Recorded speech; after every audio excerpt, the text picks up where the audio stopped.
localizar, não sei o que tem escrito aí. Vê se tem uma imagem da Arca da Aliança. Amém? Se você tivesse jeito de contactar o seu aparelho aí, eu mandei para você. Mas eu senti que você é tão jovem, meio pobre, ele está sem internet. Eu estou brincando. Senhor.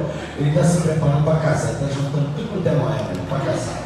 Ele vai casar esse ano, ele já falou para mim. Depois eu comunico com você. Amém? Você louva a Deus pela vida de Juliana? Vocês querem que ele case, irmão? Em nome de Jesus. Graças a Deus que a Aline não está aqui hoje, né, meu filho? E aí ela evitou de passar essa pergunta com você. Quero falar um pouquinho sobre a arca, irmãos. Sobre a arca da aliança. A arca, ela era uma simbologia muito importante, né? Ela tem vários significados dentro da Bíblia Sagrada. Nós lemos um texto onde Deus deu a arca a Moisés. Alguém pode me ajudar aí? Quem construiu ela ou Erivaldo? Moisés. Hã? Moisés. Um nome bem diferente. Não. Não lembra, Erivaldo? A arca, amados. A arca começa com A e termina com L. A arca era a principal.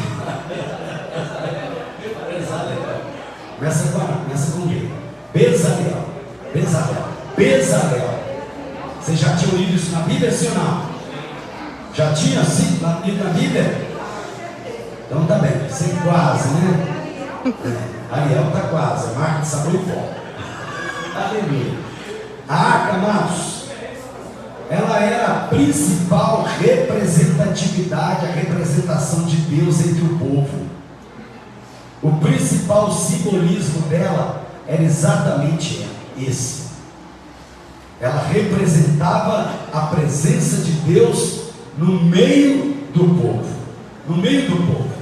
No Antigo Testamento, cita a arca por mais de 200 vezes, e ela era chamada Arca da Aliança, e ela recebia este nome porque dentro dela estavam os três principais símbolos da aliança que Deus tinha feito com o homem, e ela recebe os três símbolos dessa aliança. A Arca da Aliança, porque ela simbolizava a aliança que Deus tinha feito com o povo, e dentro dela ia os três principais representantes desta aliança: as tábuas da lei, a vara de Arão, que inclusive floresceu, e um pote, um vaso com o maná dentro. Esses três elementos eram símbolos da antiga aliança, da aliança que Deus tinha feito com o homem. E é por essa razão que ela recebe o nome de Arca da Aliança, que simbolizava a aliança de Deus com o homem, e dentro dela vai os três símbolos daquela aliança. E ela guardava esses três símbolos dentro dela. E esses três símbolos estavam dentro da arca desde o Sinai. Porque este pacto, essa aliança, foi firmada entre Deus e o povo no Sinai. Então, quando ela sai do Sinai, ela já é portadora desses objetos, desses três símbolos. Como que era a arca? Era um objeto retangular de aproximadamente 1,10 m. Se você falar até 1,25 m, está dentro, porque o côvado ele media de 45 a 55 centímetros, e dá-nos as medidas aqui, dá para calcular perfeitamente, né? De 1,10 m a 1,25 m de comprimento, 75 metros de largura por 75 centímetros de largura por 65 de altura. Os côvados estão aí. Tem algumas traduções aí não fala côvado, dá as medidas em metro. Alguém tem aí? Tem? Aí, então canta para nós, meu filho. Deixa o pastor pecar, não.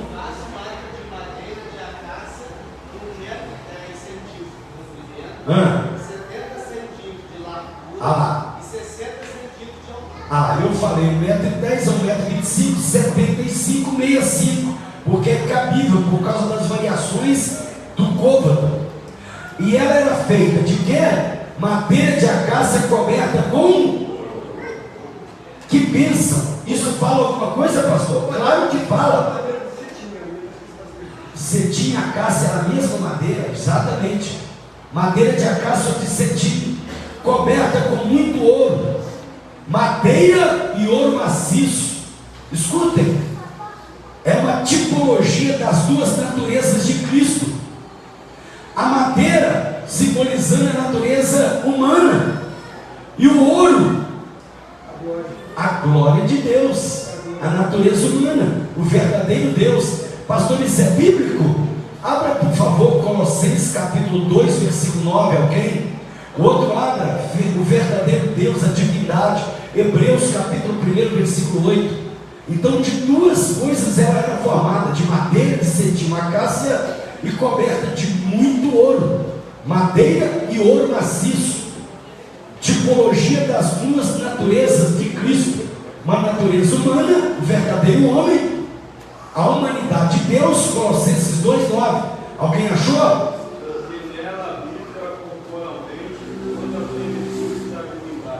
Porque nela habita corporalmente toda a plenitude da divindade. Olha que José, meu presbítero, eu podia usar esse texto para explicar as duas naturezas de Cristo, corporalmente e divindade. Sim ou não? Amém. Mas quem pode ver o verdadeiro Deus, a divindade representada nela? Hebreus 1,8.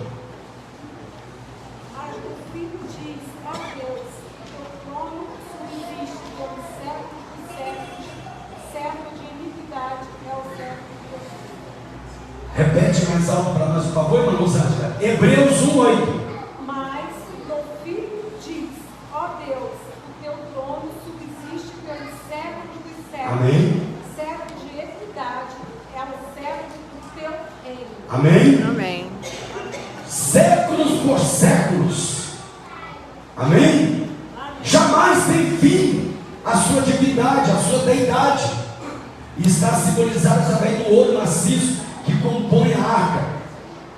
Então, ali na confecção dela, no material que é feito a arca, nós vemos a natureza humana e a natureza divina do nosso Senhor Jesus. E esse ouro era coberto por dentro e por fora. Coberto, a Bíblia usa a palavra revestida, por dentro e por fora. Em cada extremidade da arca, praticamente ele era um objeto retangular, 1,10 m por 75. Olha para o púlpito, uma pena. O Gilberto não tem conseguido lá. Se tiver no seu celular, ou se o meu você conseguir passar para ele, eu tenho um cabo ali no carro.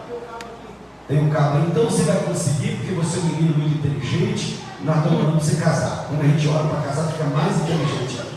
Amém? Ela era um objeto retangular. Olha para o púlpito aqui, ó. Pensa um púlpito reto, sem esse lado inclinado.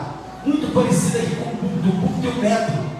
E deve ter aqui 40 de largura, mais alto do que a arca, isso sim. Aí a Bíblia diz que nas suas extremidades, aqui e do outro lado, ela tinha argolas de ouro. E para que eram essas argolas? Essas argolas era para enfiar os varais, para que os varais fossem colocados, e através desses varais que as pessoas iriam carregar a arca, transportar a arca. Eu ministrei aqui certa vez porque Uzá morreu, e foi uma terça-feira. Agora veja bem, se Deus usa um homem para colocar argolas de ouro, e assim que ela foi feita, os varais foram colocados nela, e era proibido, é bíblico, se retirar os varais. Poxa, gente, dá para chegar perto dela e ver que aquilo é para carregar. É verdade ou não é? Sim. Então, ela tinha argola nas suas laterais, e essas argolas eram de ouro e recebiam varais para que pudesse ser transportada. A tampa dela, na figurinha que eu mandei 3 slides para ele, tem uma arca por completo e tem só a tampa, que não chama tampa. A tampa era chamada de propiciatório. Vamos dar uma olhadinha? Mateus 25, 17. Alguém, desculpa, Êxodo 25, 17. Êxodo 25, 17. Alguém pode ler, por favor?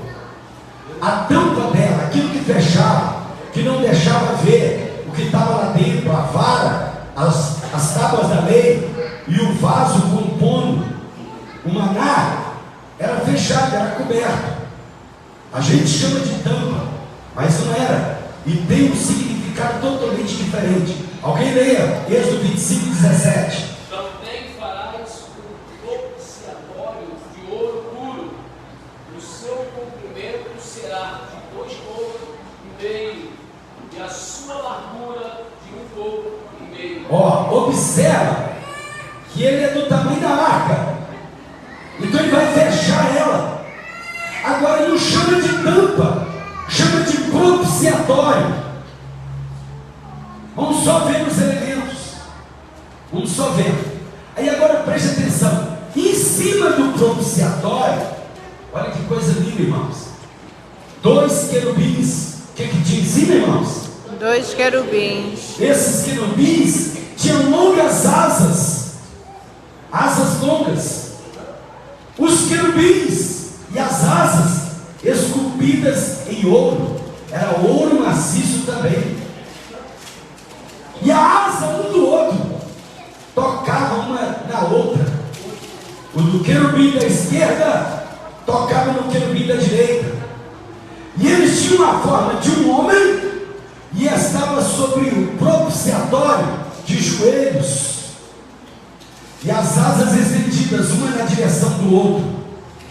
Então, a arca, um objeto retangular, já dissemos as medidas, ela era fechada pelo propiciatório, já lemos até as suas medidas, e sobre o propiciatório, 2 querubins,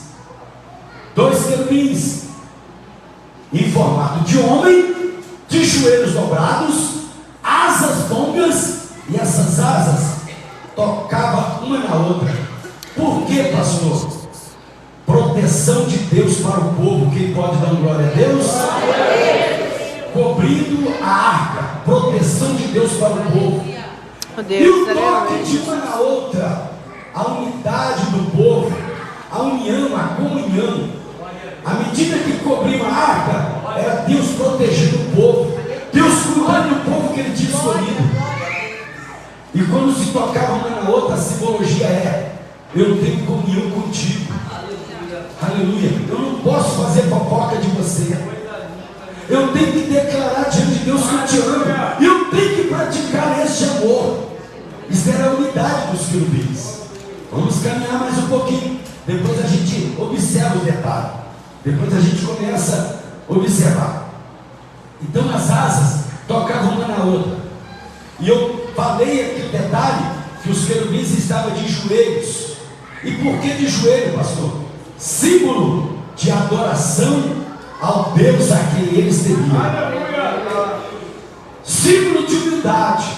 Símbolo que na presença dele ninguém é grande. Oh Deus, aleluia. Grande é ele, aleluia. Aleluia. Grande é ele. Então os querubins de joelho eram um símbolo de adoração ao Deus a quem eles serviam. Aleluia. Oh, glória a Deus. Deus, aleluia. Agora o que me chama a atenção, que eles estão de joelhos, as asas estão abertas, estendidas, tocavam uma na outra, e vocês imaginam as asas, não era assim, era assim, ó, levemente inclinada, segundo o Flávio José, autor do livro História dos Hebreus, levemente inclinada. Por quê, pastor? Porque era ali no meio daquelas asas, eu vou adiantar um pouquinho, que o sacerdote aspergia o sangue do cordeiro oferecido. Agora escuta, era no meio das asas deles, exatamente em cima do propiciatório, que Deus manifestava a sua presença. Aleluia, Jesus. Era onde ele se manifestava, era onde ele falava com o povo, era onde a glória dele descia, e os judeus chamavam a glória dele naquela época de Shekhinah. Shekhinah. Nós colocamos o quê? Não, a forma original, Shekhinah. E eles amavam quando o sacerdote derramava o sangue sobre o propiciatório, e as escrituras declaram que subia uma fumaça, e à medida que subia a fumaça, era a glória de Deus sendo derramada. Deus, aleluia. Aleluia. Agora o que me chama a atenção, irmã Maria Célia, todas as vezes que a Bíblia fala de querubim, ela se reporta à justiça de Deus. Interessante isso. Como assim, pastor? Vocês lembram daquele querubim no Éden? Vocês lembram? Aquele querubim estava lá no julgamento do homem. Aquele querubim estava lá. E a Bíblia descreve, é melhor a gente ler. Gênesis capítulo 3, versículo 24. O homem peca, e o pecado ocasionou a expulsão do homem de dentro do Éden, de Adão e Eva de dentro do Éden, para que eles não voltassem mais, simbolizando que ele era um Deus de justiça, que ele faz justiça. Olha o que ele coloca na porta do Éden, Gênesis 3, 24, bem forte, o Fernando. E havendo lançado fora o homem, pôs querubins ao oriente do jardim do Éden, e uma espada inflamada que andava ao redor, para guardar o caminho da árvore da vida. Olha, querubim com espadas inflamadas, justiça de Deus. Você poderia usufruir, agora você não pode mais. Agora Deus está aplicando a justiça dele sobre o homem. Você perdeu o que estava aqui. E ela andava, o querubim andava. Então toda vez que você ouvir, você ler sobre querubim na Bíblia, você lembra, a justiça de Deus está sendo aplicada. Cuidado, cuidado, porque tem uma outra classe de anjos que são serafins. Serafins não aplicam justiça. Serafins são anjos adoradores. Me mostra, pastor, abre a sua Bíblia, Isaías capítulo 6. São anjos, uma classe que tem 6 asas, não é só 2 como os querubins. E todas as vezes que você lê sobre serafins na Bíblia, você pode ter certeza que está se tratando de adoração. São associados ao louvor. Deus, a gente tem muito costume de falar, vamos ouvir a levita Andressa. Era melhor falar o quê? Vamos ouvir a serafim, levita não compete essa palavra, a serafim. Eu ia achar estranho, mas os serafins são totalmente ligados à adoração. Deus, aleluia, Jesus. Quem achou, leia, por favor. Os serafins estavam acima dele, cada um tinha 6 asas, com 2 cobriam o rosto, com 2 cobriam os pés e com 2 voavam. Amém? Tá bom. E são serafins. Então escuta, os querubins são diferentes. Diferente de quê, pastor? No número de asas e nas suas ações. 2 asas. Ação aplica a justiça de Deus. Que tipo de ferramenta que ele usa? Espadas flamejantes na mão. Esse é o querubim. E o serafim, 6 asas. E todas as vezes que você vê eles agindo, eles estão adorando, eles estão louvando ao Senhor. Olha que interessante, irmãos. Deus, Aleluia. Jesus. E qual é a outra função do serafim, pastor? Mostrar aonde que é a habitação de Deus. Como assim? No seu alto e sublime trono. Vê se não está escrito isso aí em Isaías. A adoração e mostrar onde que é o local da habitação de Deus. Ah, você não agradou desse texto não? Então vamos no outro texto então. Segundo livro de Samuel, capítulo 6, versículo 2. Olha a outra ação do serafim. Olha para você ver. Bem rápido. Segundo Samuel 6,2, quem achou aí?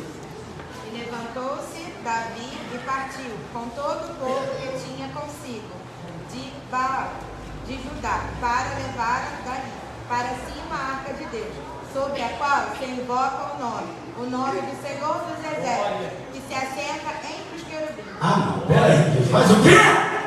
Se assenta entre os querubins. Aponta onde é a morada, onde ele habita. Amém? Você pode ler mais. Eu falei do serafim, isso é a função do querubim. Você quer ler mais? Mais uma referência? Vamos mais uma referência? Segundo livro dos Reis, eu falei que ele aplica a justiça. E a outra função do querubim, mostrar onde Deus habita. Te provei. Mas vamos mais uma primeiro. Segundo livro dos Reis, capítulo 19, versículo 15.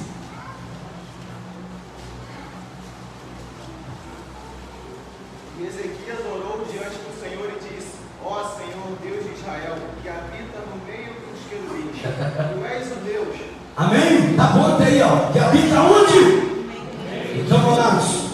Função dos querubins, aplicar a justiça de Deus, mostrar a autoridade que ele tem, espada flamejante de autoridade, e mostrar o lugar onde que ele habita. E os serafins, pastor?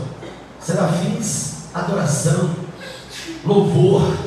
Aleluia. Amém? Vamos seguir para frente. Queridos do Senhor, a tampa do propiciatório, sangue do cordeiro. Para que relógio? A tampa, vou correr, também eu paro, onde estiver lá, 10 para 9 a gente para.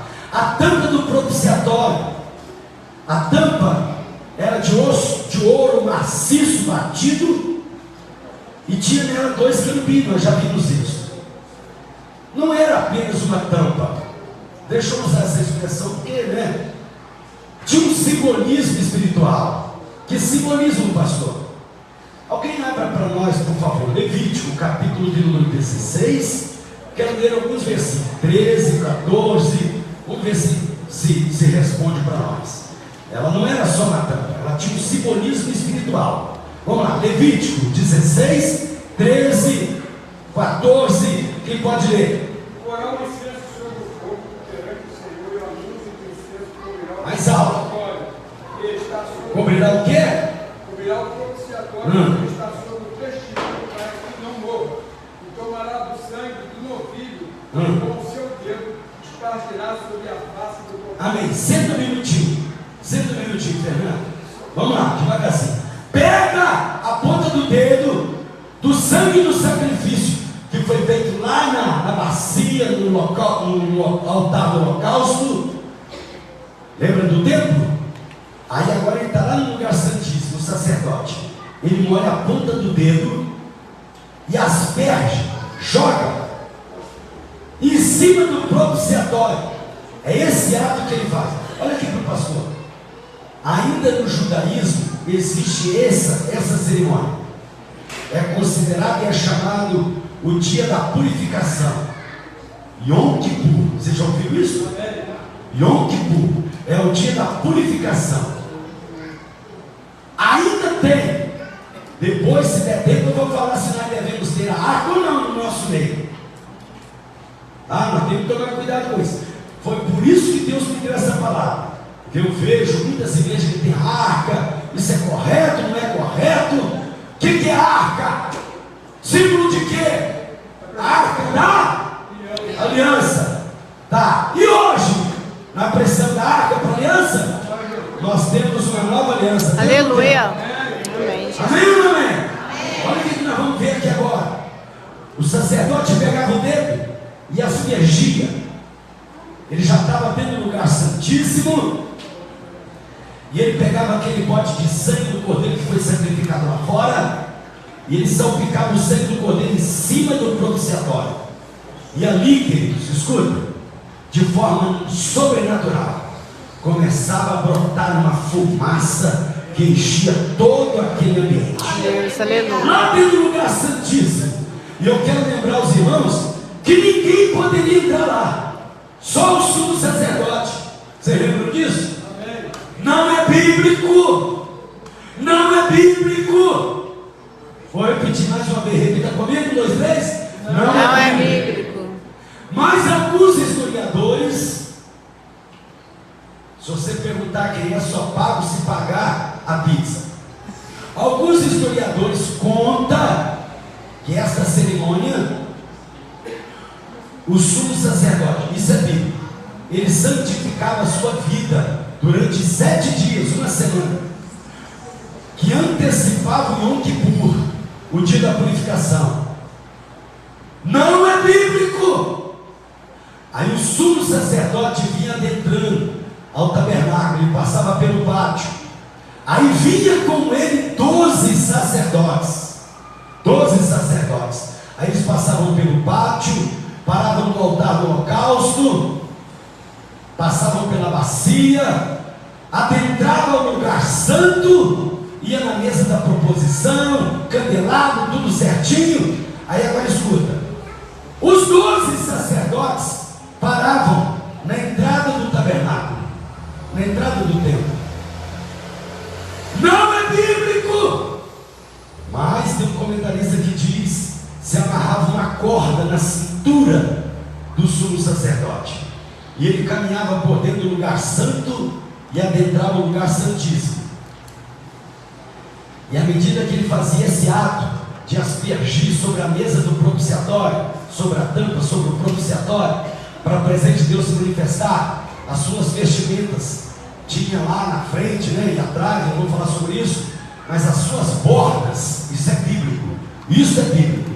E daí surgiu esse comentário: as suas bordas tinham as maçãs de ouro, e essas maçãs, elas tinham um sininho por dentro, algo solto dentro dela, maçã, fechadinha, tipo um sino, e era de pendurada nas orlas das vestes do sacerdote. Então escuta, ele entrava com aquela corda amarrada pela cintura, e ele prestava aquela oferta ao Senhor, simbolizando todo o povo. E ali ele ficava por horas e horas, uma vez ao ano que ele entrava no lugar santíssimo. Então o sumo sacerdote, imagina a alegria dele de estar vendo a manifestação de Deus sobre o propiciatório. Então aquilo poderia demorar de 2 a 4 horas e meia.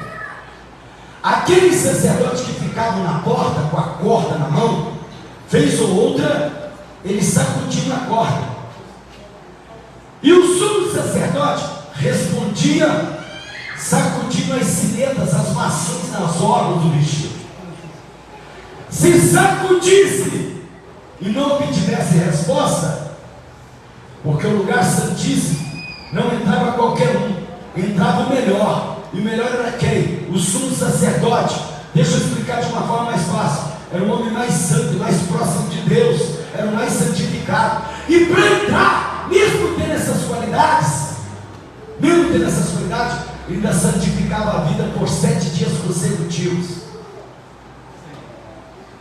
Se balançasse a corda e não respondesse, ele tinha sido fulminado pela presença de Deus que era manifestada naquele lugar. Aí agora vocês podem perguntar: pastor, teve a história de algum sumo sacerdote fulminado? Não tem. Ele relata a história da corda, mas ele declara que nunca Deus fulminou o sumo sacerdote. Amém? Amém. Agora fecha o parênteses. Agora vocês vão sair boca aberta por aí falando que eu falei que está na Bíblia, viu? Jeová pega todo mundo na esquina, estou avisando vocês. Não é por isso que eu gritei 6 vezes aqui.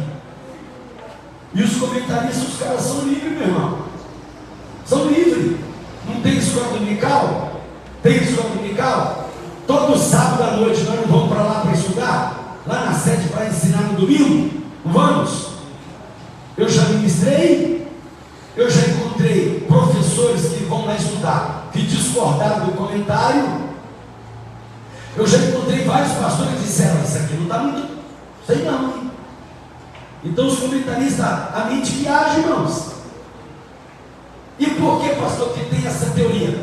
Por causa do tipo de vestimenta. O que fazia aquelas maçãzinhas ali? Para que significa trem? Só para saber que o sumo sacerdote está chegando? que aquilo devia andar balançando, igual o sino que tem na gola do carneiro, o carneiro chefe e os outros. Então veio essa teoria, não é bíblico, mas faz sentido, faz ou não faz? Já imaginou se Deus consome o sumo sacerdote? O melhor José foi consumido. Quem ia ser ousar entrar aqui para tirar o corpo dele? Aí a corda era para quê? O Álvaro? Puxa de volta. Se Deus matou o melhor, imagina os outros trevos. Não ia nem passar perto. E quem ia vir aqui? Ia deixar apodrecer aqui? Não. Faz sentido, puxava na corda. Os irmãos estão aí, estão entendendo? Amém. Então escuta. No meio das asas dos querubins, aí derramava o sangue, ele aspergia o sangue, aspergia. Aí acontecia a propiciação. Por isso que a tampa chama propiciatório. O que é a propiciação? O perdão dos pecados. A misericórdia de Deus que era sobre os homens, ela era praticada exatamente nesse momento. Ele aspergia, e ali o pecado era expiado do seu povo. Propiciatório, aleluia, é o lugar onde Deus faz propício. Que isso, pastor? É isso mesmo. Propiciatório era onde Deus se fazia propício. O que é propício, pastor? Era onde Deus exercia a sua misericórdia. Era onde Deus respondia, aleluia, ao povo de uma forma sobrenatural, através da fumaça que era emanada daquela tampa, aleluia. Propiciatório, porque ele ali agia com a sua misericórdia, aleluia. Bendito é o nome do Deus, Senhor. aleluia. No lugar do reconhecimento da culpa e do alcance do perdão da misericórdia. Deus, aleluia, Jesus. Obrigada, Senhor. Vou pular tudo agora e vou para o final para me cumprir, mais 5 minutos. Pastor, hoje é necessário ter a arca? Não, querido. Não.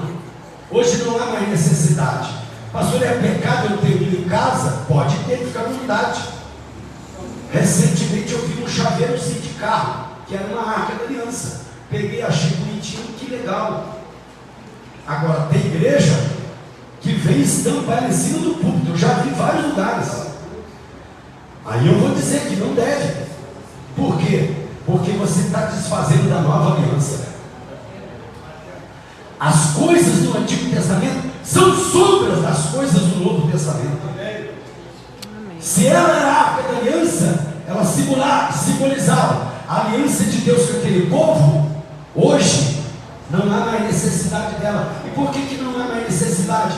Porque Cristo, aleluia, através da sua morte na cruz do Calvário, aleluia, glória a Deus, aleluia, aleluia, a morte dele, o sangue dele derramado, substituiu a tampa, o propiciatório. E não é temporário, porque aquele dia era um dia só no ano, aleluia. Era o dia do Yom Kippur, era o dia da purificação, aleluia. Mas quando Jesus derrama o seu sangue lá na cruz do Calvário, é de uma vez por todas, é para toda a eternidade. Você não deve pecar não, gente. Mas você pecou, a Bíblia diz que você alcança a propiciação. Entra no teu quarto, dobra o teu joelho, coloca a tua boca no pó e diz: Senhor, eu fiz Deus, isso, aleluia. isso aqui é do resto do teu espírito. Deus, aleluia. Eu quero alcançar a propiciação. Amém, Jesus, aleluia. Oh, glória a Deus. Glória a Deus, Oh, glória a aleluia. Deus. Oh, glória a Deus. Aleluia. Alguém abra para mim Romanos 3:25. Senão não vai dar tempo de ler nem os versículos. Aleluia. Foi definitiva. A arca era temporária. A arca era uma vez no ano. Agora, a nova aliança, pode ler, filho. A qual Deus propôs para a propiciação pela fé do sangue, para demonstrar a sua justiça pela remissão dos pecados antes cometidos sob a paciência de Deus. Aí, Romanos 3:25. Você está vendo? Ofereceu, ele nos ofereceu a propiciação, e ela foi definitiva, eterna. Aonde está isso, pastor? Alguém abra aos Hebreus capítulo 4, versículo 16. Bem rápido, vou ler mais 2 passagens e nós vamos embora. Hebreus capítulo 4, versículo 16. Quem achou, leia.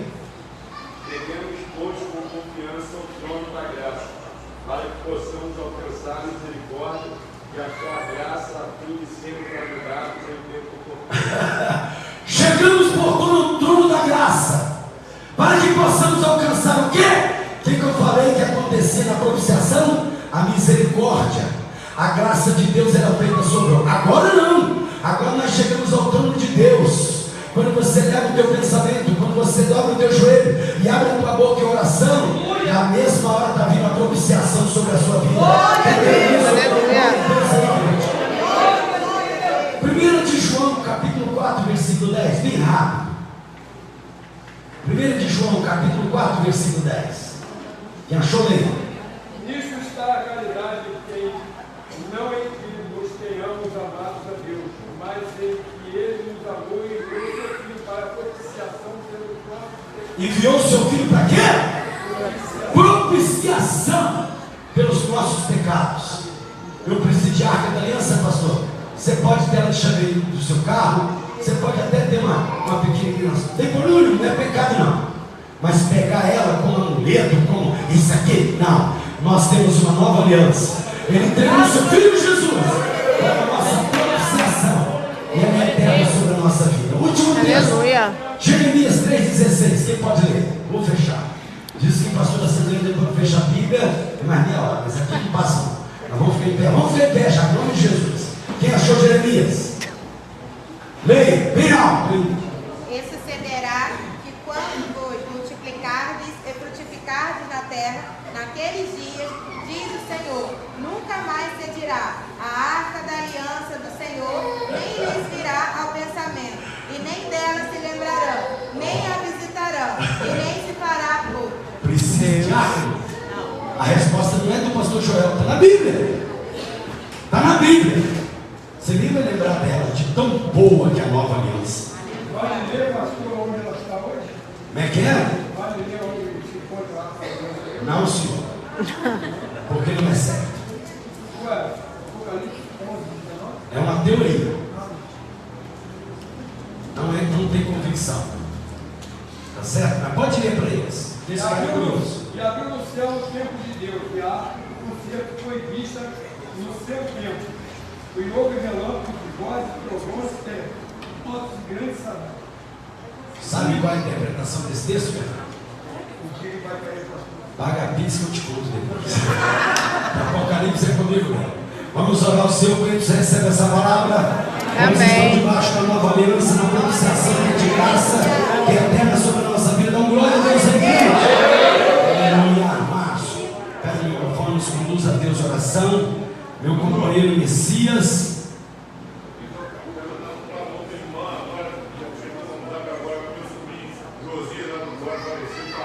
Sério? Vamos orar. Que é isso? Ai, Jesus. Tá. E o esposo dela que faleceu? Filho? Senhor. Amém. Ora, meu filho, levanta a mão pela família e ora sobre isso também. Vamos orar, tá, meus amigos? Pode orar. Das nossas almas, nós queremos te louvar. Como é bom, Senhor, estarmos na tua casa, aprendendo da tua palavra.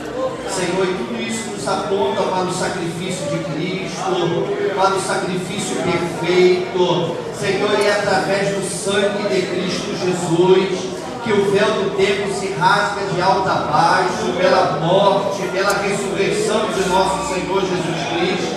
E hoje nós temos um acesso livre à tua presença, Senhor. Muito obrigado, Senhor, pela tua presença. Obrigado pela propiciação dos nossos pecados, porque falhamos, somos pecadores, mas a tua graça, Senhor, o teu sangue nos purifica de todos os nossos pecados. Se confessarmos, se abandonarmos, se vivemos uma vida santa, Senhor, estaremos para sempre com o Senhor, desfrutando da tua presença eternamente. Muito obrigado, Senhor. Queremos te pedir, Senhor, para aquela família ali do bairro da Glória. Em nome de Senhor, Jesus, Pai, toca os seus visita tendo no corações. nosso Senhor, vai ao encontro deles nesta hora. Tu tens o bálsamo, Senhor, para calentar os corações e trazer, ó Pai querido, a essas vidas uma esperança eterna, Senhor. Abençoe esta família e abençoe o teu povo nesta noite.